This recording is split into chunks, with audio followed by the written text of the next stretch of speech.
We work hard as physicians to take care of the health and well-being of our patients. But when it comes to our money, do we have the same condition of care? Probably not. Let's change that together. Welcome to the Financial Freedom for Physicians podcast, where we'll fight and advocate for your financial literacy. As always, I'm your host, Dr. Christopher Liu. Thanks for being here. Let's jump into the show.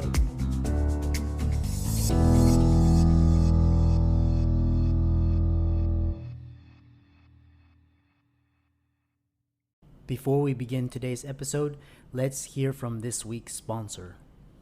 Today's show is brought to you by Audible. Are you someone that wants to 10x your learning, or you want to learn how to read more than one book per week, or want to triple or quadruple your business results? Well, check out this new tool that I discovered that will help you to learn on the go and absorb more knowledge in today's hyper-competitive economy. It's called Audible. So we know that in today's information age, knowledge and information are the new currency. The faster you can acquire, assimilate, put it together and apply it, the farther you can go. The ability to learn, assimilate critical pieces of information, learn and apply new skills, tools is not only beneficial, it is essential.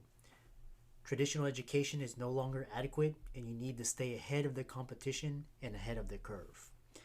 The 5-hour rule is used by some of the most successful businessmen and entrepreneurs, including Warren Buffett, Bill Gates, and this is where one devotes 1 hour of time to learning new ideas, insights, sharpening the saw outside of their domain or expertise. A critical way that I've learned to rapidly cut down my learning time, increase my retention, assimilate new insights and facts is through the use of audiobooks.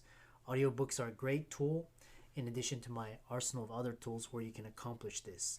Fast forward, skip ahead, take notes. You can even do this while even working out, driving in rush hour traffic, commuting, in the shower, cooking.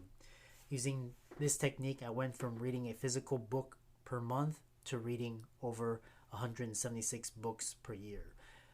All of this was done within the time frame of 1 year. I've since been able to read almost 250 plus books per year. It doubled my productivity and boosted my profits by 5x. So check out the affiliate link in the comments below.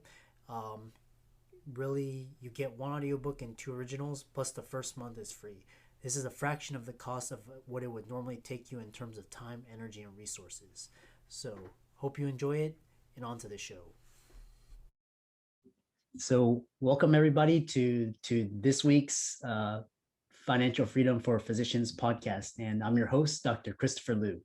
And we promote 4 types of freedom on the podcast. First is financial, second is time, location, and emotional freedom. And so my mission and my objective is to fight for and advocate for financial literacy among physicians and bring you some of the top guests that are doing very interesting things, cutting edge things, doing outside of the box things that would not be considered normal among physicians. So today we have a very special guest, Dr. Jordan Frey, and he is a practicing plastic surgeon. He's also a father, and he's also a blogger, and he has his own online course. He's very involved in real estate investing. He's very involved in financial literacy, education, community, and he's also the owner of the Prudent Plastic Surgeon. So without much ado, we'll welcome Dr. Jordan Frey on the show. Welcome. Yeah, thanks for having me, Chris. I'm excited to be here. I've been following you kind of from the beginning of when I started this, so it's really cool to be here. Yeah, thanks so much. And it's really good to be able to connect with a lot of the influencers and a lot of people that are up and coming, and also to connect with some of the big names in the field. So I'm always interested in how each brand got started. So tell us a little bit more about yourself, your journey, your path to financial freedom, and all about the Prudent Plastic Surgeon and your vision for it. Sure. Yeah. It's funny. So we're recording this the end of June, 2021, and it's almost like the 1 year anniversary of kind of the blog. um, because so I'm just finishing up my first year as an attending plastic surgeon. Before this, I'm in Buffalo, New York now. I was in New York City the past 7 years training. And I just always say, like, I was totally, I cannot emphasize enough how totally financially clueless I was. Like, yeah, like I can't even begin to say or emphasize, but I was totally financially clueless. I had no idea about anything. And it really, really stressed me out a lot. And so at a certain point, I'd love to say it was me, but my wife really gets the credit. She was like, let's get a book, let's learn about this, let's finally like kind of tackle this and get out in front of it and face our mistakes and sort of, take control of our finances. And so we did that. And like the first book we read kind of within a week, we both like read it in tandem sort of. And like immediately after that, we started working on a financial plan, and kind of within a month, like I found that just by having a plan, like I hadn't made a cent more. I was still a fellow at that point. We didn't make any more money. We were still like super, poor, living in New York City with 2 kids and just struggling to pay rent. I still had like $450,000 of loans. None of that changed, but just like having a plan made me feel so much better. And I found immediately in that period that I was able to focus so much more on just like my job as a doctor. And I felt like a better doctor because I wasn't so like stressed about the money, which it's not like I was sitting every day going like, oh my God, I'm so much in debt or whatever, but something that's in the back of your mind. I think a lot of us tend to feel that. So I kind of experienced that. And then I found this sort of hidden passion for personal finance and just kept reading more and learning more. And I kind of had the idea to start a blog because a lot of the people and like awesome people out there that I still read their stuff and follow them a lot today, like you, have reached financial freedom or are, kind of not at the end point, because none of us ever reach an end point, but kind of are further along. And what I didn't see that much was like people that were right at the beginning. And I thought, well, I'll try to be that person right at the beginning. And I'm just going to be super honest about where I am and kind of just document as I go along. The other aspect I figured was like, there's probably not a lot of people out there financially that were worse off than I started. Because like I said, I just made every mistake. I had zero savings.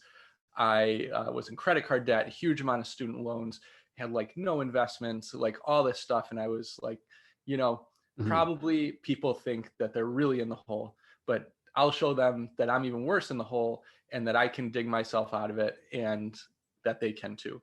So that's kind of how I started. And then I just kept writing. I found I really liked writing. I liked interacting with the people I got to interact with. Doing stuff like this is a lot of fun. And it's just kind of grown from there, which has been pretty cool and unexpected. Yeah, that's awesome. For the listeners, what was the book that you read to help you solidify your plan to get you to where you want to go? Yeah, so the first book I read was White Coat Investor, which is probably one that a lot of people have. It's a great book. Yeah. And the funny story is, like, I had it, we had owned it for a year. It just collected dust before I opened it, because I just kept procrastinating, or I'd look at it and be like, I'm so intimidated by this topic. But so we read that one, and then after that we read Millionaire Next Door, which is another classic one. Yeah, that's a good one. The Bogglehead's Guide to Investing. We read those 3 together. We've since read a bunch more together, which I think is a really cool thing, and it's helped us kind of be on the same page. But those were the first 3, all great ones that I can recommend.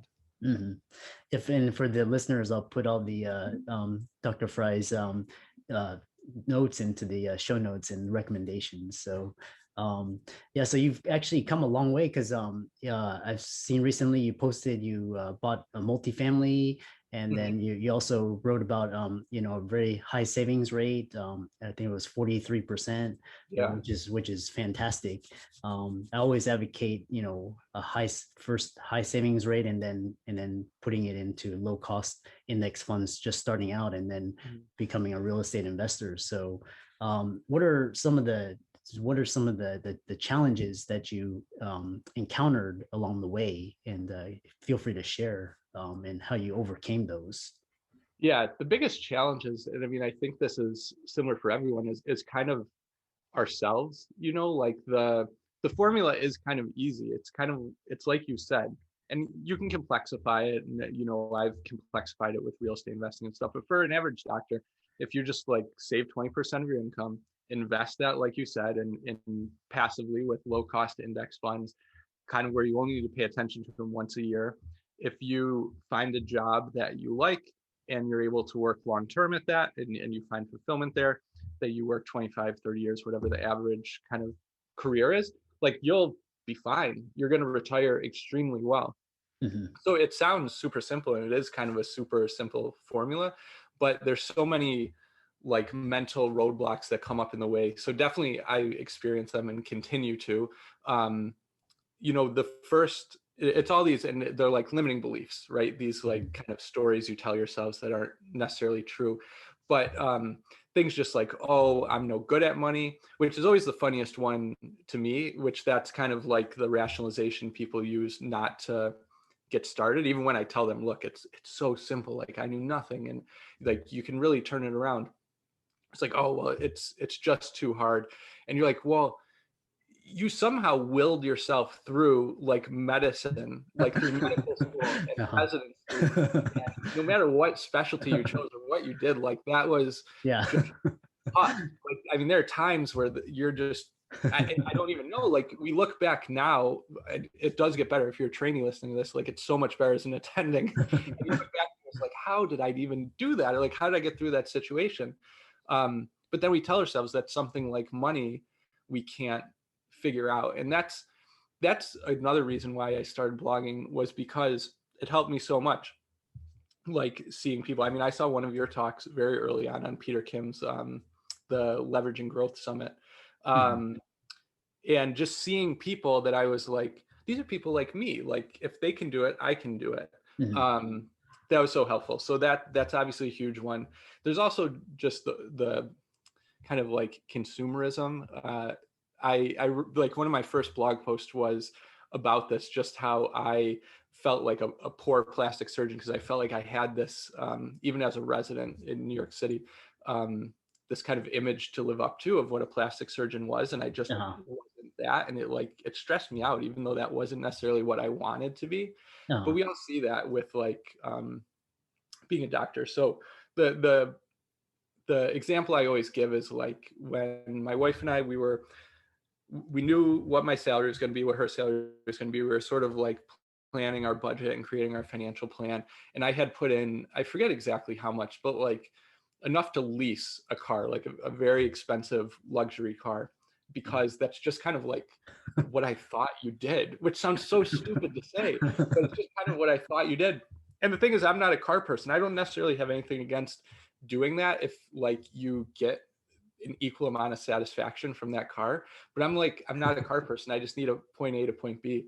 And I kind of just wrote that in, or like penciled that in without even thinking. And now I ended up just buying a used car, which suits me, perfect, and is very functional. And that money goes towards our savings, and has definitely, if you consider how much it was each month, like helped us to invest or like buy our rental properties and things like that. Yeah. It's definitely the person in the mirror is the worst enemy. Yeah. Well, you brought up a lot of good points, including having a plan, and that gives you some solid stability and footing, and then just taking action, and that's what you're doing right now. One thing I've always wondered. This is my number one question: is what is your thoughts on why doctors struggle so much financially? Why don't we have like I was reading, or I was talking with one of my colleagues, and they were saying like if a doctor retires with 1 to 2 million in assets, they did not do well because their earned income is very high, so they should be retiring with a lot more. So why do physicians struggle so much in this area?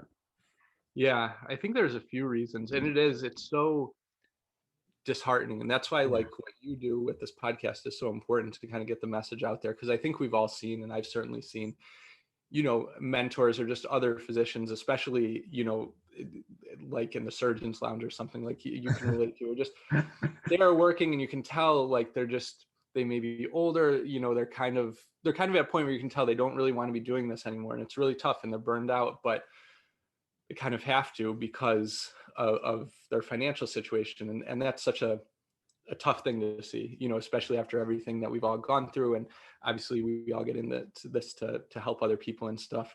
I think there's a bunch of reasons. I mean, I think a big one for sure is just it's something that we never learn about unless you seek it out. I never learned anything about finance, certainly not personal finance. I took like an intro to business course, learned about like supply and demand and stuff in college, but nothing usable. And kind of off of that, we're so focused on medicine. And like I tell residents, I've started, which I really enjoy, giving talks to different like resident programs and stuff, and of how to kind of get their finances in order. And I say, your focus should be during residency on just training to become the best doctor you can, 100%. And I'm not saying anything other than that, but it's okay to take like a sliver of your attention and sort of make your finances at least stable, if not kind of thriving. And that's in turn going to make you a better doctor. But we have this perception that we just need that's all we can focus on. And definitely in training, that was me. I totally burned out by the end of my training. And because I was kind of all in at the detriment of my own, health. And I think also kind of dovetailing off of that, there's a perception that we didn't get into this for money. To pay attention to money is somewhat dirty or taboo, or it makes you less of a doctor. And to that, I just say, my experience has been totally opposite. Like I mentioned before, I think by paying attention to money, I became a better doctor. So that's about the only kind of response I can offer to that. And then I just tell people, why don't you see what happens to you? Because I think that you'll have the same experience.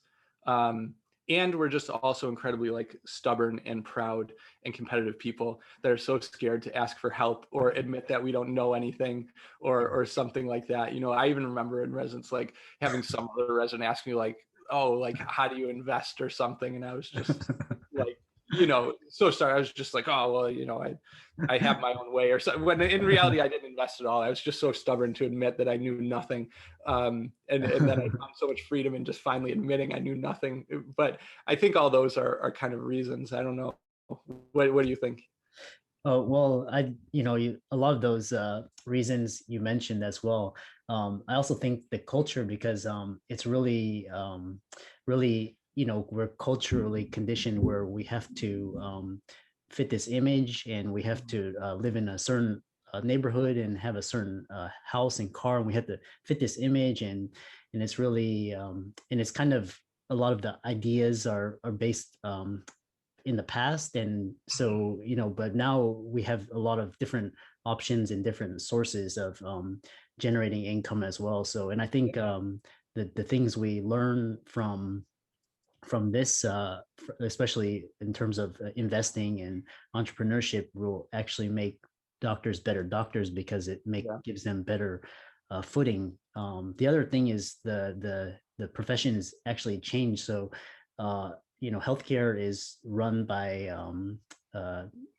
businessmen and bureaucrats, and it's not really run by doctors. So so doctors really don't have any say in the decisions of hospitals. So now doctors are relegated to being employees. So that's also a big shift. So now doctors don't enjoy, they still have the high status, but they don't enjoy a lot of the freedom and benefits that they once had. As a result, their incomes are expendable, their livelihoods are expendable. So and and the thing is, a lot of physicians, they're better savers. So you always hear how the star athlete goes into bankruptcy. We don't really hear about physicians because they have a little bit better financial habits, but because the way the financial system is working now, it's a lot easier for everybody to get into financial trouble. So that's why you have to understand finances. And so I'm happy to share all of these. So I think those are really good points. But and then we'll transition to your course now. So you had some financial stability, you have a plan, you're working on it, and then you created a course where you're teaching physicians about how to be the be the happiest attending in the hospital. So tell us more Yeah. about that. Yeah, I basically sort of created this course, and it really is for anyone at any point in your career, and it covers a lot of things. But I know when I was transitioning from being a resident to an attending, Uh-huh. it's like your life is very much you kind of follow this path. We all know, like you go to college, medical school. It's like as ridiculous as for residency, you just open an envelope, it tells you where to go, you just show up there, you don't ask any questions, you just do it. So we're so used to kind of being like told where to go, and you get to the end, and then for the first time you're like a free agent. And like I was almost like agoraphobic, like, if that makes sense. Like it was almost like, whoa, there's way too many options here, and I don't even know how to Uh-huh. begin to choose or figure this out. um and sure, we have mentors, and there's people who can guide us, and obviously you seek that out, but all of them have some bias, and there's only one you that really knows what's going to make you happy. And I saw myself as I was going through this process, like kind of making these choices or heading down paths that I almost knew would make me unhappy, but I just didn't know an alternative. And like, I just had the wrong mindset. I was kind of trying to fit my life into what I thought it should be, rather than just creating the life that I wanted.